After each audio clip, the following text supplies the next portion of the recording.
আজ আমরা তৈরি করব পুঁই পেঁয়াজি। চলুন দেখা যাক এই নতুন রেসিপিটা কিভাবে তৈরি করছি। গাছ থেকে প্রথমে পুঁই শাকের পাতাগুলো তুলে নেব।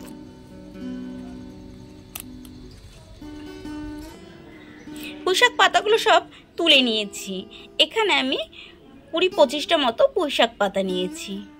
পুঁই শাকের পাতাগুলো ধুয়ে ভালো করে কুচিয়ে নিয়েছি। 4-5 কোয়া রসুন থেতো করে নিয়েছি। দিয়ে দেবো কাঁচা লঙ্কা কুচি, ঝাল অনুসারে কাঁচা লঙ্কা দেবেন। একটি বড় সাইজের পেঁয়াজ নিয়ে নিয়েছি। দেব সামান্য হলুদ গুঁড়ো, স্বাদ অনুযায়ী নুন, দেব চালের গুঁড়ো। এখানে আমি 2 চামচ চালের গুঁড়ো দিলাম। এই বড়াটিতে চালের গুঁড়ো কিন্তু মাস্ট, তবে মুচমুচে হবে। দেব সামান্য জল, খুব বেশি জল দেওয়া যাবে না। এটিকে খুব ভালো করে মেখে নেব। আলতো হাতে মাখতে হবে যাতে খুব বেশি পাতা থেকে রস না বেরিয়ে আসে।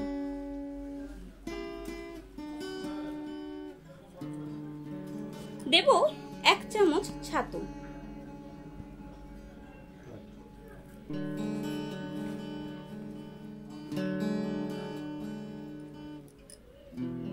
এখানে আরেকটু জলের প্রয়োজন, একটু জল দিয়ে মেখে নেব।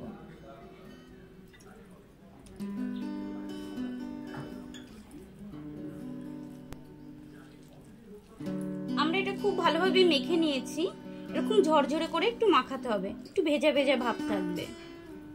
ওভেনে একটি কড়াই বসিয়ে দিয়েছি। কড়াই গরম হয়ে গেছে। দিয়ে দেব তেল। এখানে আমি সাদা তেল দিলাম। তেল গরম হয়ে গেছে।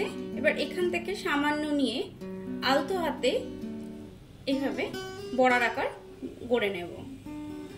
ঠিক এইভাবে দিতে হবে, বেশি চেপে দেয়া যাবে না, আলতো হাতে চাপতে হবে। ঠিক এইভাবে।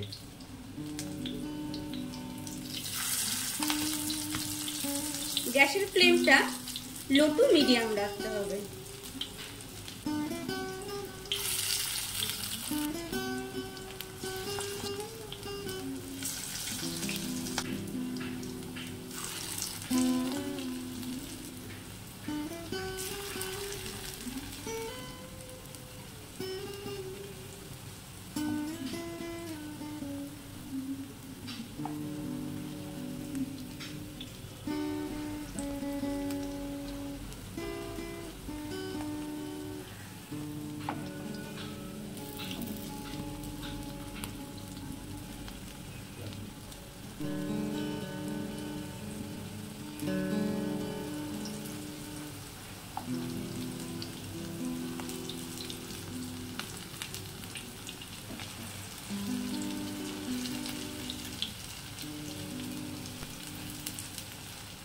আমাদের পুঁই পেঁয়াজি গুলো রেডি। এবার এগুলোকে নামিয়ে নেব।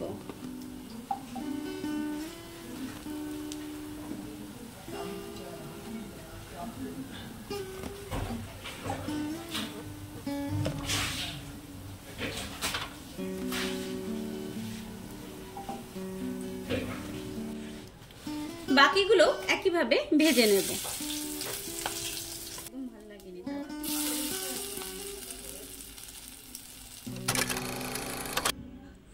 আমাদের মুচমুচে পুঁই পেঁয়াজি একদম রেডি খাওয়ার জন্য। আপনারাও বাড়িতে তৈরি করুন, খান। আর আমার রেসিপিটি কেমন লাগলো কমেন্টস করে জানাতে ভুলবেন না। ভালো লাগলে লাইক করবেন। এরকম রেসিপি দেখতে হলে চ্যানেলটিকে অবশ্যই সাবস্ক্রাইব করবেন। Thank you.